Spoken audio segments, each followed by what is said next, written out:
ಈಗಾಗಲೇ ಚಿಕ್ಕೋಡಿಲಿ ನಮ್ಮ ಸಂಸದರಿದ್ದಾರೆ. ಸೊ ಅಲ್ಲಿನ ಈಗಾಗಲೇ ನಮ್ಮ ಪಕ್ಷ ಕೂಡ ಇದೆ, ಅಲ್ಲಿ ಸಂಘಟನೆ ನಡೀತಾನಿದೆ. ಬೆಳಗಾವಿಯಲ್ಲಿ ಕೂಡ ಸುಮಾರು 2-3 ತಿಂಗಳಿಂದ ಬೇರೆ ಬೇರೆ ಕಾರ್ಯಕ್ರಮ ಮಾಡೋ ಮೂಲಕ ಸಂಘಟನೆ ಮಾಡ್ತಾಯಿದ್ವಿ.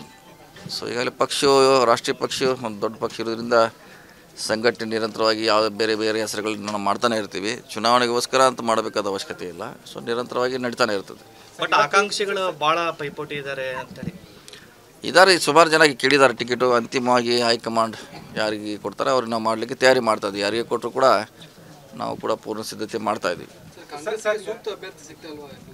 ಹಾಗೇನಿಲ್ಲ, ಇದಾರಲ್ಲ ಸೂಕ್ತ ಅಭ್ಯರ್ಥಿ ಎಲ್ಲ ಕಡೆ ಇದ್ದಾರೆ. ಮತ್ತು ನೀವು ಹೇಳಿದರೆ ಮತ್ತು ಜಾಸ್ತಿ ಜನ ಕೇಳ್ತಾರೆ ಅಂತ ನೀವು ಹೇಳಿದರೆ ಮತ್ತು ಜಾಸ್ತಿ ಕೇಳಿದಾಗ ಪೈಪೋಟಿದ್ದಾಗ ಕೇಳ್ತಾರೆ. ಸಭೆ ಅಂದರೆ ಅವ್ರ ಒಪಿನಿಯನ್ನು ತೊಗೋಬೇಕು. ಯಾಕಂದ್ರೆ ನಾವು ಮೇಲ್ಮಟ್ಟದಲ್ಲಿ ಆಗಬಾರ್ದು, ಕೆಳಗೂ ಕೂಡ ಅವ್ರ ಒಪಿನಿಯನ್ ತೊಗೊಳ್ಳಿಕ್ಕೆ ಒಂದು ಮೀಟಿಂಗ್ ಕರೆದಿದ್ದೀವಿ.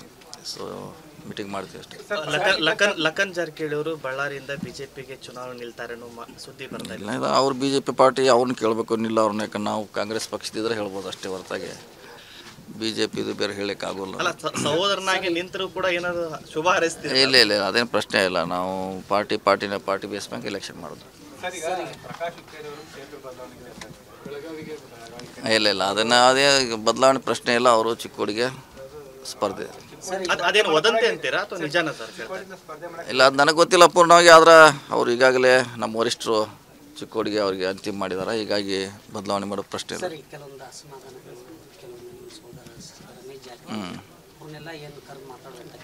ಇದ್ದೇ ಅದು ಮಾಡಲೇಬೇಕಾಯ್ತು. ಚುನಾವಣೆ ಬಗ್ಗೆ ಮಾಡಲೇಬೇಕು ರೀ.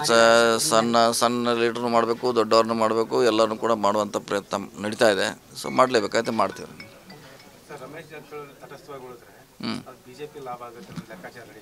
ಇಲ್ಲ, ಹಂಗೆ ತಟಸ್ಥ ಉಳಿಲಿಕ್ಕಾಗಲ್ಲ. ಒಂದು ಪಕ್ಷ ನಾವು ಇದ್ದ ಮೇಲೆ ನಮ್ಮ ಅಸ್ತಿತ್ವ ಉಳಿಸ್ಕೊಳ್ಳೇಬೇಕು, ನಮ್ಮ ಕಾನ್ಸ್ಟಿಟ್ಯೂನ್ಸಿ ನಮ್ಮ ಜನನ ಉಳಿಸ್ಕೊಳ್ಳೇಬೇಕು, ಮಾಡಲೇಬೇಕಾಗ್ತೈತೆ. ಅವರು ಮಾಡ್ತಾರೆ. ನೀವೇನಾದರೂ ಸಂಪರ್ಕ ಮಾಡಿರಿ ಸರ್? ಇಲ್ಲ, ಇನ್ನೂ ಮಾಡಿಲ್ಲ, ನಾವು ಮಾಡಿಲ್ಲ, ಮಾಡ್ತೀವಿ. ನೋಡೋಣ. ಇದು BJPಯಲ್ಲಿದ್ದೀವಿ ನಾವು ಟಿಕೆಟಲ್ಲಿ. ಸೊ ಅದಾದ್ಮೇಲೆ ಮಾಡ್ತೀವಿ. ಎಷ್ಟು ದಿನದಲ್ಲಿ ಅಂತಿಮ ಆಗ್ಬೋದು ಸರ್ ಬೆಳಗಾವಿದು? ಇನ್ನೊಂದು ವಾರ ಟೈಮ್ ತೊಗೊಳ್ತೀನಿ. ಇನ್ನೊಂದು ವಾರ ಬೇಕು.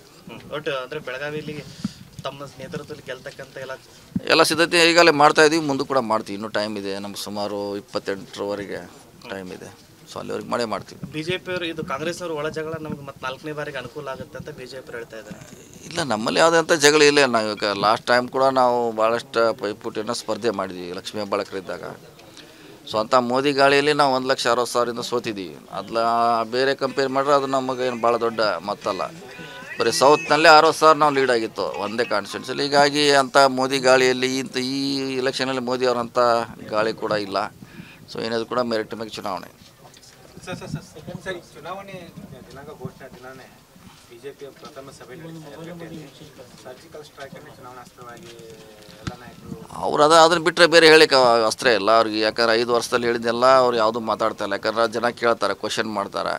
ಬುಲೆಟ್ ಟ್ರೈನ್ ಇರ್ಬೋದು, ಗಂಗಾ ಶುದ್ಧೀಕರಣ ಇರ್ಬೋದು, ನೋಟ್ ಬ್ಯಾನ್ ಮಾಡಿದ್ದಿರ್ಬೋದು, ಭಾಳಷ್ಟು ಮಾಡಿದರೆ ಅದನ್ನೆಲ್ಲ ಮರೆ ಹಚ್ಚಲಿಕ್ಕೆ ಇದನ್ನು ಅವರು ಉಪಯೋಗ ಖಂಡಿತವಾಗಿ ಚುನಾವಣೆ ಮಾಡ್ತಾರೆ. ಅದನ್ನೇ ನಾವು ಮತದಾರರಿಗೆ ಸಾರ್ವಜನಿಕ ತಿಳುವಳಿಕೆ ಹೇಳುವಂಥ ಪ್ರಯತ್ನ ಮಾಡ್ತೀವಿ. ಸರ್, ಮಂಡ್ಯದಲ್ಲಿ ಸುಮಲತಾ ಮತ್ತು ಮಂಜು ನಿರ್ಧಾರಗಳು ಪಕ್ಷಕ್ಕೆ ಹಿನ್ನಡೆ ಆಗ್ತದೆ? ಇಲ್ಲ, ಗೊತ್ತಿಲ್ಲ. ಇನ್ನೂ ನಿರ್ಧಾರ ಯಾರೂ ಮಾಡಿಲ್ಲ. ಸುಮ್ಮನೆ ಅದು ವಾಪು ಅಷ್ಟೇ ಇದೆ. ಬಂದಾಗ ನೋಡೋಣ ಅದು.